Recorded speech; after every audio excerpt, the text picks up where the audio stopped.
no bucerabe kirungu business zo mu ihanga tizakigwirweho mu butongora habwe indwara ya COVID-19 ekitongoro cya Uganda Revenue Authority kishoroze mishoro kine kugerekera abatura mu mbera yona konkati byangwe so aba batakwenda kwa mushoro ituzagumiza muntu ntubegesa ntuba muri platform za radio omwaka gw'ebyesenzo gw'2019-2020 ekitongoro cya Uganda Revenue Authority kikaba kinenteekateeka zo kushoroza omushoro guru kwingana trillion 21 kamwe ekitarabasi kireni ko kuhendera abashoroize trillion 19 n'obutonyezo bubera bw'endwara ya COVID-19 no barabe binenteekateeka zo kushoroza trillion 26 umwaka gw'ebyesenzo gutaka hwiri omurukiko rwageraho n'abashubuzi ba burenge rw'izoba orwabo muri Mbarara batunga kakumemeringe y'ekitongore ekikiruko kozesa kubashoroza memishoro. When it is URA, why don't you come and rescue us? At least stay there with us when they're taking our properties.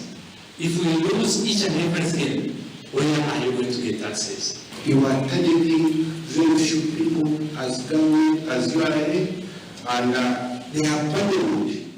These are the people who have built small structures. Abagaiga abantu bekwasanga urugamba rwo kushashura umushoro URA barekire eki URA ukuhakana sango n'obujunanizibwa bwa buri muntu kushashura umushoro. Yet everybody that opens a shop, if you ask like trading license here, you pay a few, but everybody come. When you go to give you and then you are there, but you can. Because people have God has given you. You don't wake up and say, well, today, all hotels, we're going to pay this tax, we're going to pay that tax. The language of URA is bookkeeping, like all my colleagues have mentioned here. Ogwe bari kweteekateekera omwaka gw'ebyesenzo gw'2022 kubasa kushoroza sente ziri kwingana trillion 26 babasa kurongora bamwe abatwire nibashashuraje kwenda kushenda abandi.